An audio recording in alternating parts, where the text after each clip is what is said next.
ବିଲ ଆଡେ ବୁଲୁଥିଲି ପଙ୍କରେ ଗୋଟେ ମାଛ ଦେଖିଲି। ଧୀରେ ଧୀରେ ଚାଲିକି ଯାଇ ଉପରୁ ତାକୁ ମାଡ଼ି ବସିଲି। ଚୁପି ଚୁପିକି ଘର ପଶିଲି। ବୋଉ ଦେଖିକି ଦେଲା ତ ଗାଳି। ରାଗିକି ଯାଇ ପନିକି ଆଣି ନିଜେ ନିଜେ କାଟି ମୁଁ ଦେଲି। ମାଲିକାଣୀ ଏବେ ମନ ଦେଇ ଶୁଣ। ଚିତଳ ମାଛଟା ଚିକିଣି ଚମେଲି। ହଳଦୀ ଟିକେ ମାଖିଦେଲି। ସୋରିଷ ରସୁଣ ବେସର ଦେଇ ଲଙ୍କାକୁ ଲୁଣ ବୋଳି ଦେଲି। ମୋ ହାତର ଛୁଆ ପାଇ ଲାଗିଲା ସିଏ ଭାରି ସୁନ୍ଦରୀ।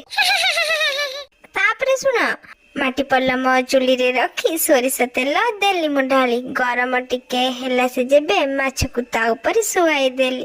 ଏପଟ ସେପଟ ଦିଥର କରି ଭଲରେ ତାକୁ ଭାଜି ମୁଁ ନେଲି।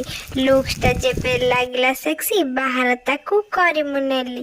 ଉପରେ କଟା ପିଆଜ ଦେଇ ମାଲଟାକୁ ପୁରା ସଜେଇ ଦେଲି।